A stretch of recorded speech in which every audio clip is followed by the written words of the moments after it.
Okay. All right. Hey, welcome, y'all.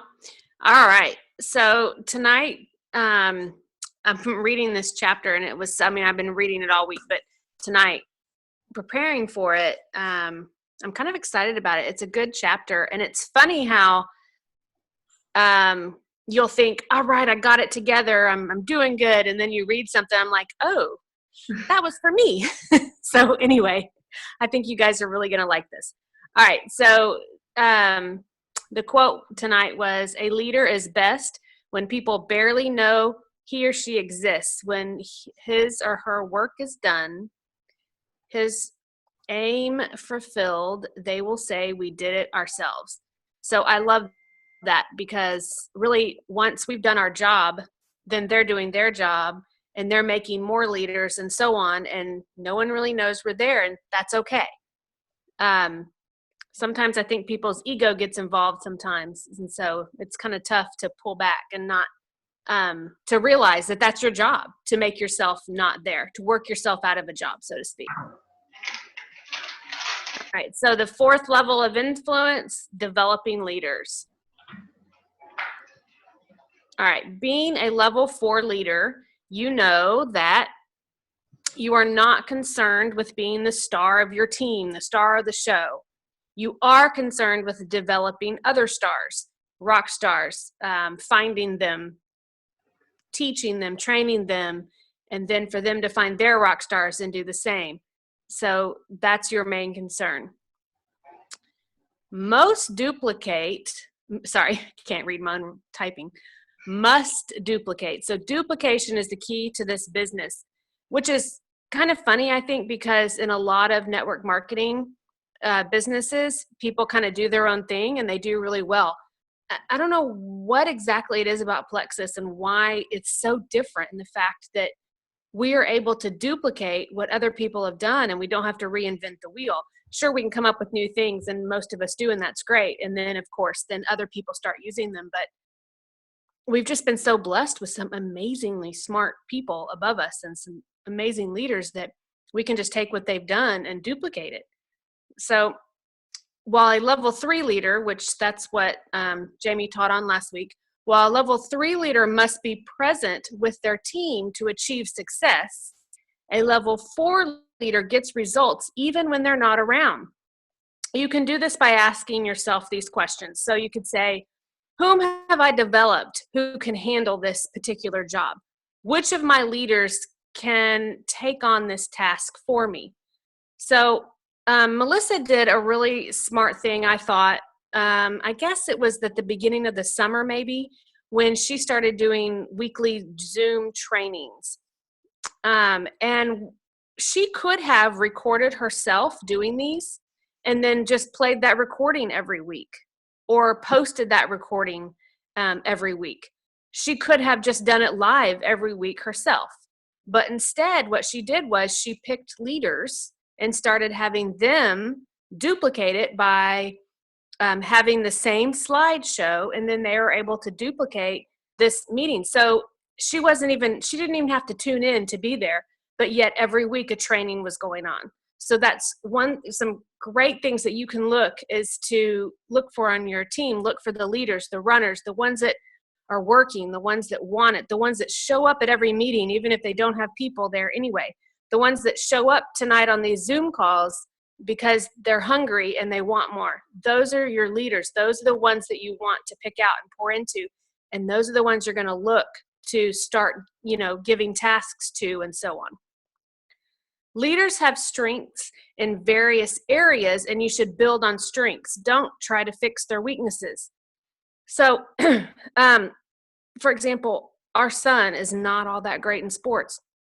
And yes, we get out there and we throw the ball and we do this and that. But that's never going to be, he's not going to go to college on a football scholarship. We just know this about him. So what are his strengths? Well, he loves to swim. So we've been trying to, push him in that area of maybe doing swim team. If he's not really into group sports, he can swim and compete against himself every week. Things like that. So rather than making him sick in the front yard by constantly focusing on football and making him a better football player, and my husband's a coach, that's the only reason I'm using this example, rather than try and build on his weakness, don't you think he's going to have a lot more fun just throwing the football around for fun, but building his strength of swimming and developing that. So it's the same with your team, as they all have different strengths that they bring to the table. And so you want to find those strengths, find the one that can stand up in front of a crowd and make people laugh or cry, or is so good talking in front of people. That's the person you want to maybe come to your meetings and speak. Look for the ones that are super good in math. That would be Jamie, not I. I mean, I'm okay, but not that good. So look for the ones that are super good in math to maybe you can give things to that they can work on with their sorry, my son has just walked into the room, which totally threw me off my train. All right, where was I? All right, so look for their strengths so you can build them up. Building them up is so important. We're going to talk about that a little bit later. You cannot, level 4 leaders cannot be jealous or intimidated by people on your team. They're smarter than you. Let's face it, we all have strengths, we all have weaknesses, right? So there's tons of people on my team that are smarter than me in certain areas. So don't be intimidated by these people that might even outrank you. I had someone, a level 4, outrank me to Sapphire.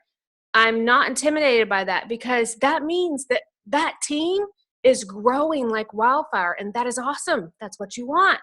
Invite all those people to come on up there and pass you up. Invite them to succeed, because if they're succeeding, eventually you're going to succeed too, and you want that for your team. You want them to succeed. So welcome any of your team to outrank you. It doesn't happen very often, but work for that. You want them to succeed. And being jealous, let's face it, is silly, and it's not going to get us anywhere anyway. All right. Being a level 4 leader, you know that recognition is your most valuable tool. You know, you can do so many things with recognition. I think we've talked about this a lot when they rank up to do graphics too. I've sponsored one person this month. You could put a graphic up. I've sponsored one person. I have 300 in PV this month. Woohoo, you know, let them give themselves a shout out. Just sticking a thing on their wall. Hey, I noticed you signed a new ambassador today. Congratulations. I noticed you had a 500 in PV. You know, congratulations. Just something that you can recognize them about. Level 3 leaders are happy to receive praise for their own leadership performance. So level 3, again, is what Jamie talked about last week. So level 3 leaders are happy to receive praise for their own leadership performance, where level 4 leaders, now they are not in competition with their people. So recognition, babies cry for it and grown men die for it. I thought that was kind of funny. It's so true, isn't it? While level 3 leaders compel people to action, level 4 leaders must compel people to get results. Activity breeds ability, confidence, and experience. But sooner or later, results are the name of the game. So level 3 leaders, you're compelling your people for action. That's what we talked about last week. And now we are compelling them to not only have action, but then get results from those actions. So that's what you're looking for as a level 4 leader. All right. Being a level 4 leader, you kind of become a talent scout. So these are the people you're going to be looking for on your organization. Are smart, are tough, are self-reliant, have a record of achievement, love to win, teachable, passionate, spiritually mature. All of these things are what you want to look for. It's kind of like if you're scouting out a football team that your team is going to play the next week, you're looking for their plays. You're looking for what they're doing. So it's the same thing with your team. This is what you're looking for in your team. And those are just a few things. Obviously, there's a lot more. All right. And then you're going to be recognizing potential leaders. So as you're looking for these potential leaders in your team, potential leaders that you may want to do maybe the 21 Laws of Leadership with, or this book you could use these slideshows that Jamie and I have made, and you could do this with your leaders later. So, but you're looking for the foundation. We talked about these at the very beginning of the book, that if they're hungry, honeable, and honorable. Those are the 3 foundations of anybody that's going to be successful. Okay, but then adding to those 3 things, hunger, honorable, and honeable, you want to also look for these in your potential leaders. Activity. Are they actively talking to people about Plexus? Are they actively coming to meetings, coming to trainings, showing up on Zoom trainings? Are they having their own meetings? Are they training their people? Are they active with Plexus? Number 2, do they have respect for Plexus, respect for themselves, respect for their team? Are they always complaining? Are they negative? Do they maybe say some negative things, even if it's just personally to you? Because think about all those things. The people that move to the top of this company have the utmost respect for our corporation, for Tarl, and for Alec, for Marianne, for all the people at the office. They have respect for the people shipping. They have respect when they call for customer service. And even if the customer service agent doesn't exactly know, and we've all gotten frustrated with customer service agents. So are you respectful to those people? Because, those people working those phones aren't making the kind of money that we're making. And what must they go back and tell their family after maybe they've had a Ruby or an Emerald or somebody that has talked ugly to them, and then they go back and they say, gosh, I'm glad I'm not, on her team, or, something like that. So respect is a big one. Number 3, connecting relationships. So do they have relationships? Do they have a good relationship with you? Can you see that they're connecting with lots of people? Attitude, again, number 4, respect and attitude I kind of talked about together. Obviously, always having a positive attitude. Look, there is something good in everything. Have we had problems with shipping? Absolutely. But how our attitude is reflects how our team is going to have their attitude. Because say you get a private message from someone and they are very, very negative. And there's a difference between being negative and saying, hey, Kim, I have a problem. This particular shipment hasn't shipped out. What should I do? Or how can I fix it? Or who do I contact? That's not being negative. That's, I have a problem. I'm presenting it to you. Help me fix it. Negative is, oh my gosh, I cannot believe, da, da, da. I mean, you know the difference. So there's a huge difference. So your team, it's almost as if like it comes out through your pores. I don't know, when you're negative, your team feels it. They don't hear that passion. Instead, they hear the negative. And then, of course, number 5, reliability. Are these people that you're looking for key leaders in your organization, are they reliable? If they say they're going to do something, do they do it? Okay, level 4 leaders mentor. So they had a lot about mentoring and how you mentor your leaders. So here's a little bit of it. There was way too much, and you'd be bored if I read it all to you. But if you ever get this book and you read about the mentors, it was very interesting. People are all different, and you can't mentor each person the same way. Obviously, we all are different. If you've done the 5 love languages, we all feel love different ways. And so if your love language is maybe giving gifts, then maybe sending something in the mail to that person, if that's what their love language is, would be great. If their love language is encouragement, we've already talked about that. Everyone needs encouragement, even if it's not their love language. But somebody that needs encouragement, oh man, you've got to know that, and you have got to build them up. Always seek understanding. I think, especially with dealing with our business, so much goes through text and personal message, right? Or a Facebook post or something like that. Not a whole lot on the phone. You sometimes will see someone post something, or you see someone and they didn't like what you posted, and you're like, oh, they saw it, but they didn't like it. I wonder. And you could sit there and question about all these silly things going through your head. But seek understanding first, always. Trust me, it's not about you. Probably 99% of the time, it's not about you that they didn't like your post. Maybe they were driving and they just happened to see it and then the light turned green. Maybe they asked you a question and you read it in a different tone than they meant it in, right? So always seek understanding. Don't just prejudge. I always try and try and put my feet in their shoes and think, what were they thinking when they typed that? Let's seek understanding first before we maybe go to another ambassador and gripe about or gossip about that person.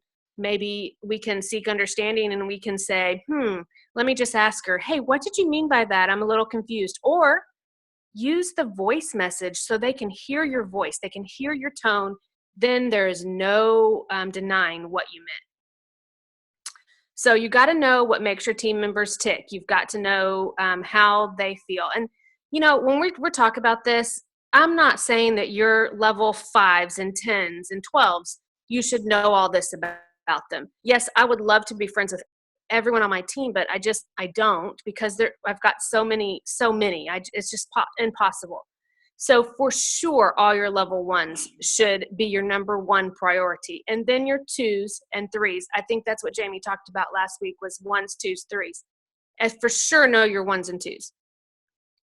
All right. So you should know their goals, their dreams, their victories, their challenges. Maybe open up a chat with all of your level 1s. That would be a great thing to do. So you're in constant communication with them. What blind spots do they have? If you can see problems that your team members are facing or problems, sometimes because you're not biased, you're looking at it through your eyes and not theirs. So here's a great way, and I should have typed this out for you, but write this down. So this is a great question you can ask people. You could say, hey, if I saw something that was blocking your business or saw something that was slowing your business down, would you want me to tell you? And then they're either going to say yes or no. 99% of the time, they're going to say, well, sure, tell me. Then you've asked permission to tell them something that may or may not necessarily be a positive thing. So then you can say, well, here's what I think. I think you're being too negative, or you haven't come to the meetings that you said you're going to come to, and I think that's slowing your business down. So always give them permission to say, no, I don't want to know, and back out. But that's a real good saying, and I did not make that up. Some other Jewel did. I don't remember who, but it's a great tool to be able to talk to them and really start an open communication with their blind spots or problems that they have. Obviously, be a good listener. You must draw people out to you. Ask open-ended questions after they've talked to you. Maybe try really listening to what they're saying and not try and think about your answer. Not try and think about what you want to say when they're done, but instead listen to them and then pause. And I think it's okay. I think sometimes we feel the pressure to come back with a solution right away, and they don't really need that. I know that, like, if you're talking with your husband and he comes up with these solutions right after we talk, we're like, were you even listening to me? Hello? Have you guys seen the Nail in the Head YouTube? It's hilarious. I'm going to post it on the thing. Y'all remind me. It's made for couples, but I think it also goes well with our business, in that we have to listen to our team, our customers. We have to listen to them. We have to be able to listen so we know how to help them. And build relationships. That is key to anything in life. There are no shortcuts to building relationships with your level 1s and your team and your customers. All right. Of mentoring someone isn't creating them in your image, but giving them the opportunity to create themselves. So think about that for a minute. We're all different. We know this. We're all going to do things a little bit different. Even when we're duplicating something, we're still going to put our little touch on it and do it slightly different. Jamie and I were both teachers in our former life before Plexus. And I know that I also subbed. Now, I can go into a class and sub for a class and look at the teacher's lesson plans, and I can teach that lesson. Will it be exactly the way the teacher was going to teach it? Of course not, because I'm going to put my spin on it or have different examples, things like that. So we're mentoring someone so they can create themselves, not to recreate you by any means. And don't think that because like this person is a jewel and they are fabulous, and believe me, there are fabulous jewels out there, but they put their pants on the same way you do every day. And one day you're going to be this fabulous jewel up there, and you're going to have everyone looking up at you, and you're going to be like, I'm just normal. And they're going to be stopping you at convention and wanting your picture to be taken with them. And you're going to be thinking, what in the world? I'm just a normal person. So think about that. You're mentoring them so they can be, to create themselves. And then someday, same thing, they're going to be mentoring others. Oh, and Steven Spielberg said that. I thought that was kind of cool. All right. It's not what really happens, but how the leader sees what happens that counts. This kind of speaks to me a lot, and I hope it does to you. And this can go into your marriage. This can go into your friends. That when someone is hurt by something that you've said or done, it doesn't really matter what the truth is. It doesn't really matter what really happened. It just matters that that friend, that team member, that leader is hurt.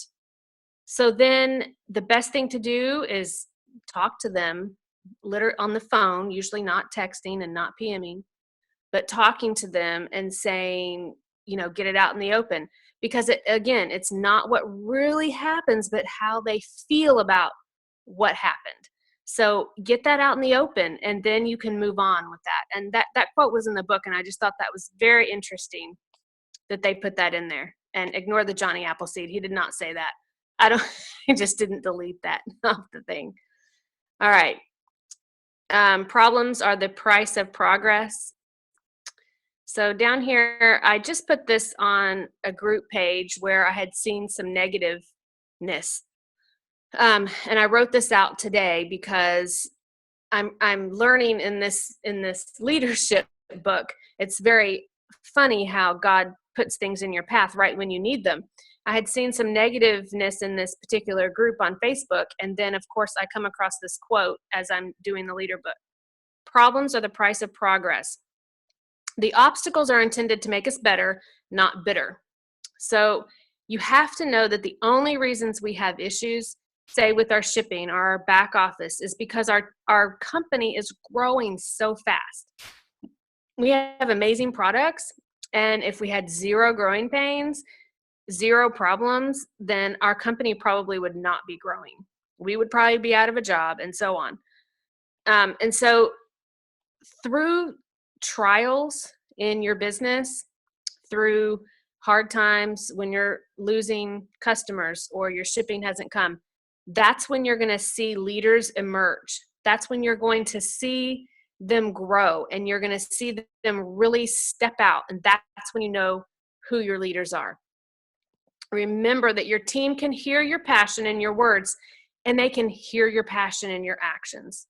Show them how you want them to act, and you can create that team culture of enthusiasm. The real secret to success is enthusiasm. Mr. Chrysler said that. All right, so develop balance in your team. Just like in your life, you have to have balance. So the author of the book was saying that if your home life, if your personal life is not balanced, it's very hard to balance your business life. You must have balance with these 5 things: faith, finances, family, friends, and fitness. I guess it's the 5 F's. I just noticed they were all starting with F. So obviously faith. None of us would be here without God and what he's done for us, and that he's blessed us with this business, and that he's blessed these products to help so many people. Finances, obviously, you've got to be able to get those in order so that you can then use what you're receiving to bless other people. Family is so important. Obviously, you have to, again, I think we've talked about setting some business hours, making sure you're not on your phone 24/7. It's so easy when you start this business to constantly be on your phone, but set some time where you are not looking at your phone when you're with your family. Friends, obviously, the backbone of our Plexus business is friends, our friends that we've gotten to come alongside, our new friends we've met. But then there's also friends, our non-Plexus friends, right? That we can't forget about and that we have to, um, they're still just as important to us, even if they do not choose this business. Don't take it personal. They still love you, most of them, anyway. And then fitness is so important. Not just exercise fitness, but what you're putting in your body and what you're eating. Fitness is so important in your life. Your private life is so important. If your personal life is struggling, then leading a team will also be hard for you. All right, and this is the last slide. Level 4 leaders should love people, know people. This is kind of like a wrap up of the whole lesson. Love people, know people, speak truth into people's lives, and help people lead where God has called them to lead. Attitude is a little thing that makes a big difference. All right, so I love that chapter. It's funny how we're talking about leadership and we're talking about leading our teams, and yet we can use so many of these practices in our everyday life, in our marriage. It's funny, I'm learning to be a better leader, but then it makes me learn to be a better wife, right? Or a better mom, better friend. So I hope these are really kind of sinking in, and you can take some good notes and take a few key nuggets away for your team. And that's all I've got. You have anything, Jamie? Not